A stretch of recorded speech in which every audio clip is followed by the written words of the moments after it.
Hi guys, this is Arpana from Sri Venkateshwara College of Engineering of Electronics and Communication Engineering. So today I'm going to explain you about the features of the design thinking. So first is introduction to design thinking. So design thinking is a human-centered approach in order to solve the problems. It mainly focuses on the empathy and understanding the needs of the users. It will be promoting the creativity and also innovation to generate the effective solutions. So as we observe in this figure, human-centered lab processes, there are 5 human-centered lab processes. First is empathy, define, ideate, prototype, and then testing. So, in that, first is empathy. Empathy is a core feature of the design thinking. It mainly involves the understanding the emotions, experiences, and the perspectives of the users. It will be helping the designers in order to uncover the latent needs and also develop a meaningful solutions. Iterative process. It is also main feature of the design thinking. It will be involving the multiple rounds of the ideation, prototyping, testing, and refining. It will be allowing the designers in order to learn from the failures and continuously improve their solutions. As we observe in this figure, there are generally 5 types of the design thinking. First is empathize. It is nothing but the understanding the needs of the people. Ideate means converting or generating the ideas, defining, figuring out of the problems, testing, refining the product, and prototype is creation and experimentation. Collaborative approach. Design thinking mainly encourages the collaboration and also interdisciplinary teamwork. It will be bringing the different perspectives and expertise together. It collaboration enhances the creativity, which will be leading to more holistic solutions. So there are 6 participatory and collaborative evaluation. So first is transformatory participatory evaluation, practical participatory evaluation, school based evaluation, stakeholder based evaluation, empowerment evaluation, and finally development evaluation. Problem framing. Design thinking will be emphasizing the importance of the problem framing, and it will be involving clearly the defining the problem statements and understanding the what are all the causes for the problem statements and also for their roots. It will be helping the designers mainly focusing on the addressing the right problem for the giving solutions and not to just the symptoms. Next, divergent and convergent thinking. So, the design thinking mainly involves both the divergent as well as the convergent thinking. Divergent thinking, it will be generating a wide range of ideas and the possibilities, while as convergent thinking, it will be helps in the selecting and refining the best ideas for the implementation. While we can observe in this figure, there are in divergence there are mainly 5 purposes. But one is problem sensing and definition, catalyzing further ideas, incubating ideas, sharing the differences of opinion, challenging assumptions. While as convergent, action and review, mobilizing for the actions, making the decisions and defining the options. Rapid prototyping. So mainly the design thinking, it will be encouraging the rapid prototyping. Prototypes, it may be in a physical model sketches or it may be in also digital simulations. While as prototyping, it will be helping the designers in order to gather the feedback from the needers and also test the ideas early in the processes. While the rapid prototyping, it will be mainly involving the mapping, sketching, deciding, then on later prototyping. After that, we will be testing the product. Then on later, we will be delivering the product for the users. Then user-centric solutions. Mainly the design thinking, it will be aims in order to create a user-centric solutions. It will be involves the involving users throughout the design process. User feedback and insights drive the development of solutions that will be meeting their needs. In design thinking, mainly the feedback of the users is very important. As we see in this figure, there are first we will be starting the project. In that, later on we will be researching and analysis based on the user needs. Then on later we will be designing that concept. After that, testing the prototype and detail the designation, that means developing and measuring. Later we will be launching that project. Bias towards action. So it will be mainly encouraging the designers in order to quickly prototype and test the ideas. It mainly take the action in order to help in learning from the real world feedback and making the improvements. As we can observe in this figure, bias towards the action, there are three questions in this and also explanation. First is what we will be feeling that bias toward action is a core principle of the design thinking. In the most basic sense, we will be promoting the action oriented behavior rather than the discussion based work. Then why? We will be seeing the group unstuck. What we get group unstuck, that means getting out and engaging with the users, prototyping and testing like this. So in order to inspire the new thinking and also to come to agreement as a group. How bias toward action is mainly reflected in almost everything what we will be do. There will be a lot of methods that will be encouraging the actions rather than the discussion as a way in order to make the decisions. Next is visual thinking. Visual thinking is one of the part or integral part of the design thinking. It mainly involves the sketches, diagrams, and visualization because in order to communicate the ideas. Visualization thinking it helps in the simplifying the complex concepts and the fostering the shared understanding. Embracing ambiguity. Design thinking embraces ambiguity and also the uncertainties of the user needs. It encourages designers in order to explore the multiple possibilities without the premature judgments. And also it opens up some new opportunities for the innovation solutions.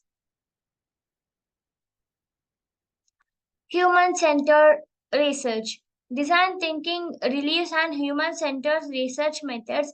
It mainly involves the conducting of interviews, observation, and surveys in order to understand the user's needs.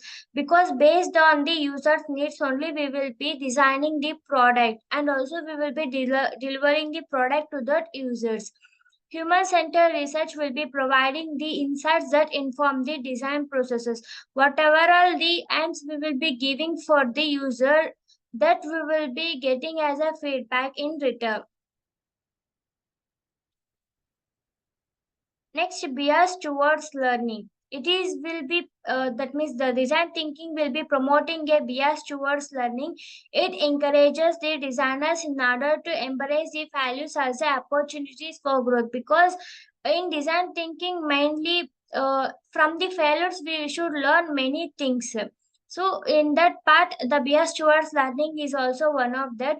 It will be embracing the failures as opportunities for their growth and learning from the failures. It will be helping in refining and iterating on ideas. Next, systematic thinking. Design thinking it will be also involving the systemic thinking. It considers that the broader content and the interconnectedness of the problems. Systematic thinking it mainly helps in the identifying the potential ripple effects and also unintended consequences. As we can observe in this design thinking and systems thinking, design thinking is first mainly deals with the users focus and both the means it will be having a thoughtful ideas. Then system thinking means it may based on the systems. Next, creative confidence.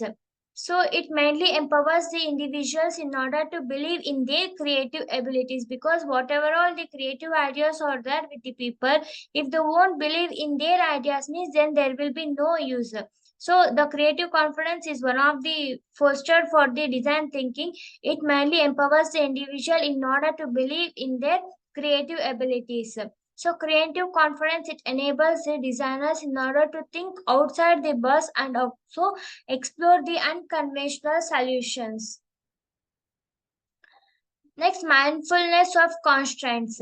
It encourages the mindfulness of the constraints. It will be deals with the understanding the limitations and also the constraints within the solutions will be need in order to operate for the problems.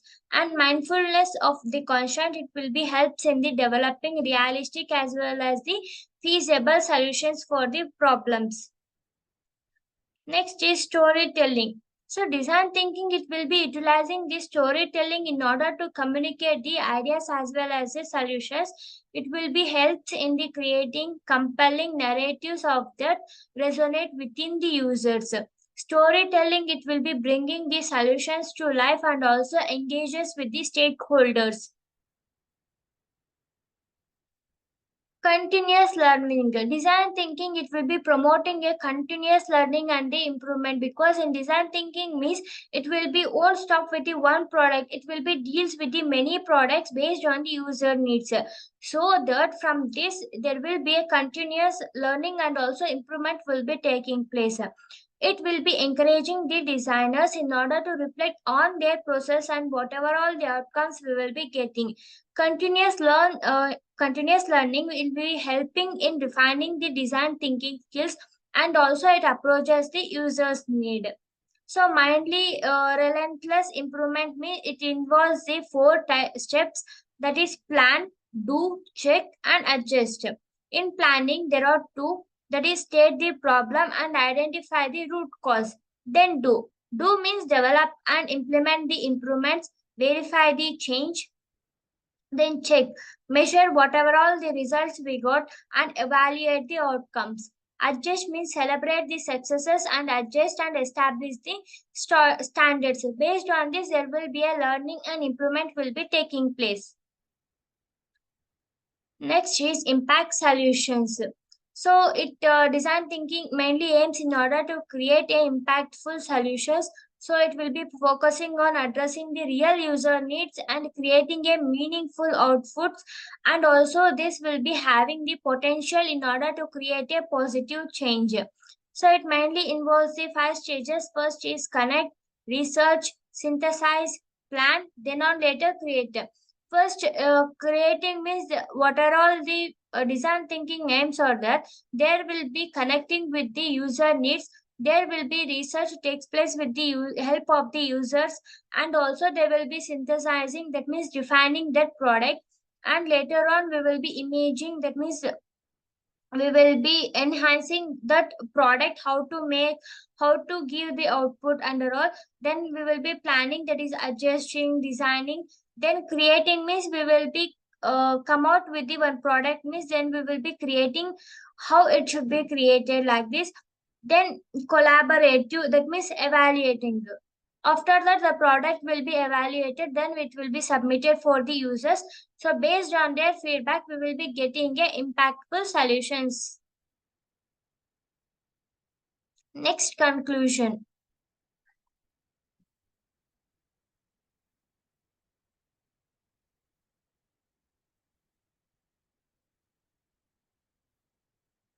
So finally, the conclusion.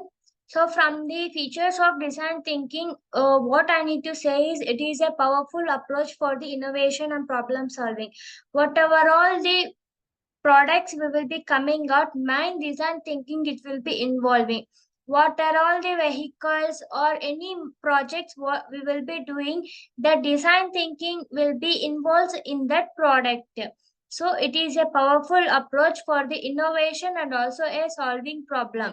It will be emphasizes empathy, collaboration and iteration. By embracing the design thinking organization, it can develop a user-centric solutions will be driving the positive impact. So design thinking, it is a non-linear process because it is having a five steps. Based on five steps, it will be creating the product, and based on the feedback of the user needs, it will be learning and it will be taking some improvements in that product.